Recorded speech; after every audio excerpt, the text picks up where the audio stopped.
নমস্কার বন্ধুরা, আমি মালতী নন্দিস কিচেনে আপনাদের স্বাগত। আজকে নিয়ে চলে এসেছি সয়া পনির কারি।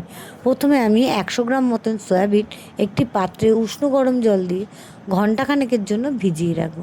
আমার ঘন্টাখানেক ভেজানো হয়ে গেছে। এবারে গ্যাসে কড়াই বসিয়ে কড়াইতে 100 গ্রাম মতন সর্ষের তেল দেবো। তেলটা বেশ ভালো করে গরম হতে হতে আমি পনিরগুলোকে পিস পিস করে কেটে নেব। পনির তেলটা ভালো করে গরম হয়ে গেছে। এবারে পনিরগুলোকে ওই তেলে ছেড়ে দেবো এবং পনিরের মধ্যে সামান্য লবণ আর হলুদ দিয়ে পনিরগুলোকে লাল লাল করে ভেজে নেব। এতে করে পনিরের রঙটাও সুন্দর হবে এবং লবণটা পনিরের মধ্যে বেশ ভালো করে মিশে যাবে। পনিরটা ভালো করে নেড়ে চেড়ে ওই তেলের মধ্যে ভেজে নেব।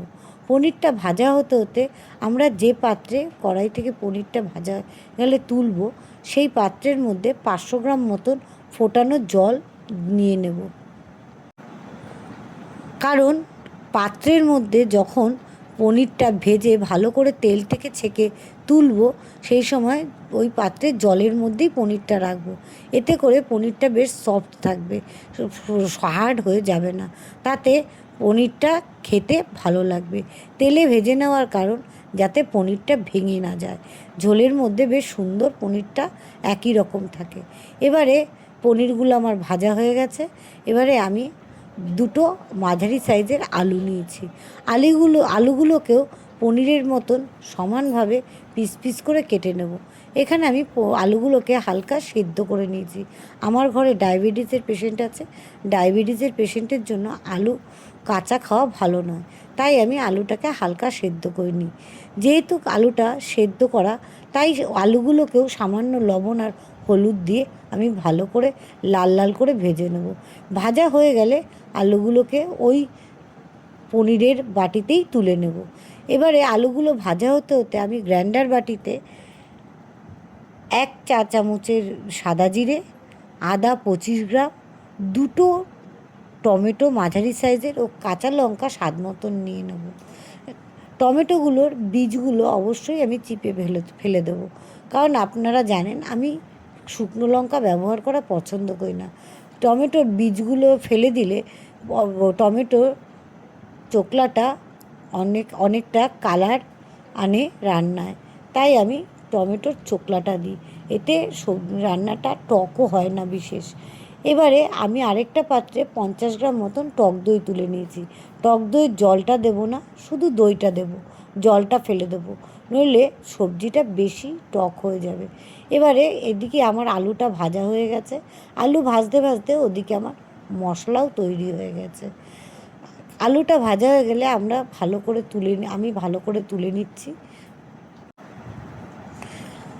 এবারে আরেকটা প্লেটে দুটো তেজপাতা ও 1 চিমটি মতো সাদা জিরে নিয়ে নেব। এবারে আমার সয়াবিনগুলোও বেশ ভালো করে ভিজে গেছে।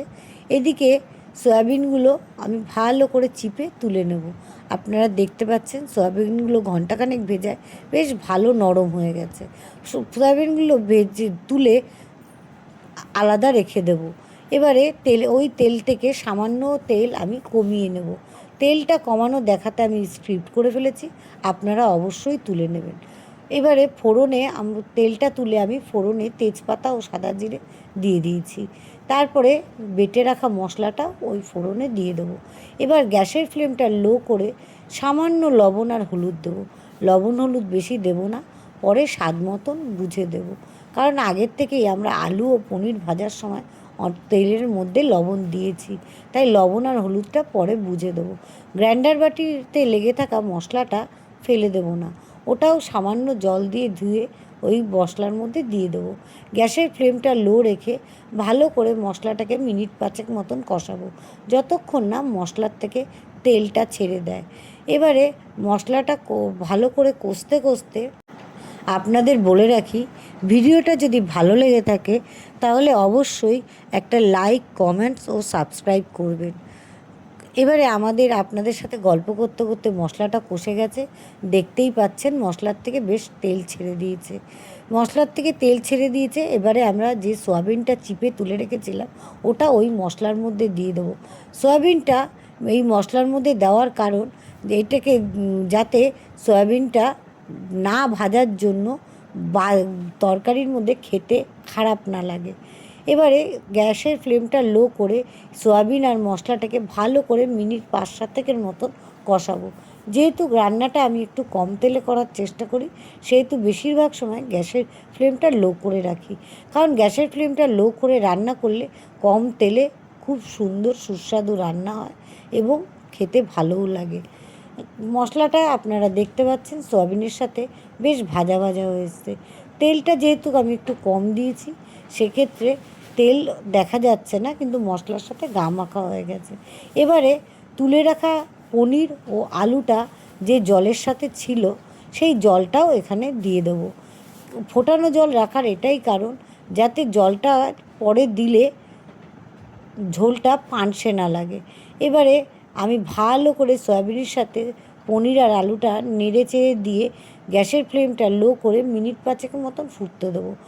দেখুন আমাদের মিনিট 5 মতন ফুটে গেছে। এরপরে বেশ মশলাটা গামাখা হয়ে গেছে। ঠান্ডা হয়ে গেলে এটা আরও বেশি কষে যাবে। এরপরে সামান্য গরম মশলা ছিটিয়ে মিনিটখানেক ঢেকে রাখলেই রেডি আমাদের সয়াবিন আলু পনিরের তরকারি। রান্নাটা করে খেয়ে অবশ্যই জানাবেন কেমন লাগলো আমাদের সয়া পনির কারি। ভিডিওটা যদি ভালো লেগে থাকে অবশ্যই রান্না করে খেয়ে দেখবেন, আর আরও ভালো লাগবে। সুস্থ থাকুন, ভালো থাকুন, দেখা হবে পরের ভিডিওতে।